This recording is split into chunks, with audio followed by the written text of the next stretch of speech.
February 28th, 2026, 1:15 in the morning, Eastern Time. In the Strait of Hormuz, U.S. Navy destroyers were at general quarters. Two carrier strike groups had been holding position for days. At Whiteman Air Force Base in Missouri, B-2 Spirit stealth bombers had been airborne for hours. At 1:15, the Tomahawks launched. In the first 12 hours of Operation Epic Fury, 900 strikes. First 24 hours, over 1,000. By the time active combat ended 38 days later, the United States and Israel had struck more than 13,000 Iranian military targets, neutralized the Iranian supreme leadership structure in the opening salvo, destroyed every submarine Iran owned, and burned through 80% of America's entire THAAD interceptor inventory. Then, Iran closed the Strait of Hormuz, the choke point through which 20% of the world's oil supply flows every single day. This is the combat brief assessment, not the White House victory lap. The full picture.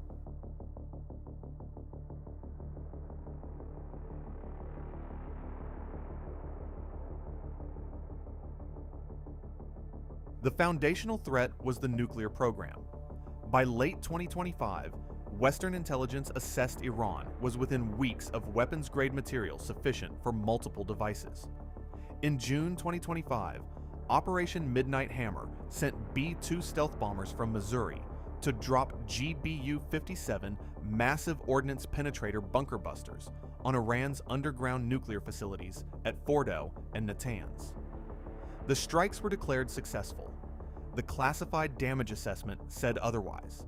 The nuclear program had been delayed by less than 6 months. Enrichment resumed. On the night of February 27th, Iran's foreign minister left a meeting in Muscat, confirming Iran had agreed to zero enrichment and full IAEA verification. Hours later, at 3:38 in the afternoon Eastern Time, President Trump issued the final go order to CENTCOM. Iran's agreement made no difference. The force was already in position. At 1:15 in the morning, the window Oman thought had just been opened was blown off its hinges.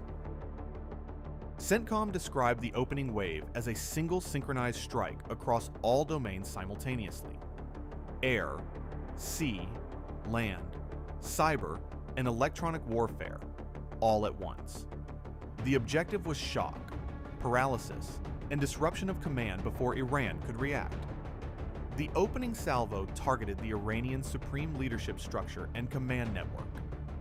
Reports confirmed the supreme leader's compound was struck in the opening minutes. In the same salvo, 49 senior Iranian officials were assessed as no longer operationally available. Among them, the IRGC commander, the defense minister, the National Security Council head, and the chief of staff. The entire top command layer of the Iranian military was disrupted before 7:15 in the morning Tehran time. Israel struck simultaneously, the largest air operation in its history, approximately 200 fighter aircraft in the opening wave. F-35 I-Adir aircraft penetrated Iranian airspace and hit hardened facilities, while F-15I and F-16I aircraft delivered precision munitions against missile launchers, IRGC headquarters, and the Isfahan nuclear complex. 120 Iranian air defense systems, roughly 1/3 of Iran's entire inventory, were destroyed or disabled in the opening phase. By the end of Day 2, coalition aircraft had unchallenged access over most of the country. Iran's air force fell to 0 sorties. Every submarine Iran owned was sunk. Iran's response began within hours and did not stop.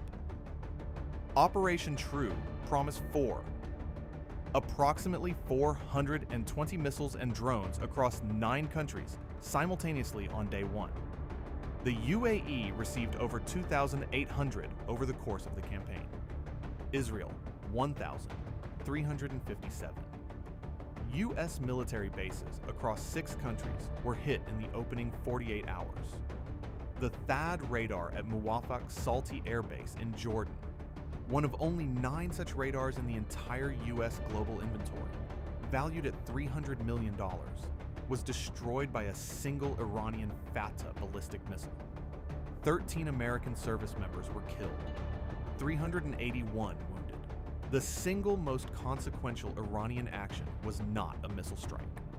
On March 4th, the IRGC Navy closed the Strait of Hormuz. 20% of the world's oil supply, 6.7 million barrels per day, stopped flowing within a week. Brent crude crossed $113. The International Energy Agency executed the largest emergency strategic oil stockpile release in its history. The munitions cost was the figure that alarmed analysts most. The United States expended 850 Tomahawk cruise missiles, 1,430 Patriot interceptors, and 290 THAAD interceptors out of a total U.S. global inventory of 360. 80% of all THAAD interceptors in existence, used in 38 days. The THAAD production rate is approximately 150 interceptors per year. Rebuilding will take 2 to 3 years minimum. Aircraft losses included 4 F-15E Strike Eagles, 1 F-35A, 7 KC-135 aerial refueling aircraft, 1 E-3 Sentry AWACS, and 24 MQ-9 Reaper drones. The direct financial cost was approximately $25 billion. North Korea was watching. China was watching. Every THAAD intercept, every Patriot depletion rate, every munitions expenditure, all observable in real time by the adversaries who will face U.S. forces in the next conflict. Combat Brief Assessment. Operation Epic Fury. The White House declared victory. The U.S. case is defensible. Iran's Navy eliminated. Air Force grounded. Over 85% of its defense industrial base destroyed. Its supreme leadership structure dismantled. But Iran retained approximately 70% of its ballistic missile arsenal at ceasefire, most of it underground in facilities the campaign could not reach. The nuclear program was delayed by less than 6 months. The regime did not fall, it adapted. Hardline IRGC commanders consolidated power faster than Washington anticipated. Iran's new leadership is drawn entirely from the military and is less constrained by the political calculations that had moderated Iranian behavior for decades. The nuclear question has shifted in a direction no one in Washington wanted. The previous leadership maintained a religious fatwa against nuclear weapons. That constraint no longer applies. Iran has now been attacked by full U.S. conventional force, its conventional military largely destroyed. The one deterrent that would make a repeat attack unthinkable is a nuclear weapon. Operation Epic Fury was not a failure. It was not a complete victory. It was the most expensive, most visible operational stress test the United States military has ever conducted in public, against an adversary with every incentive to make the data visible to China, Russia, and North Korea. The lessons from it are still being absorbed.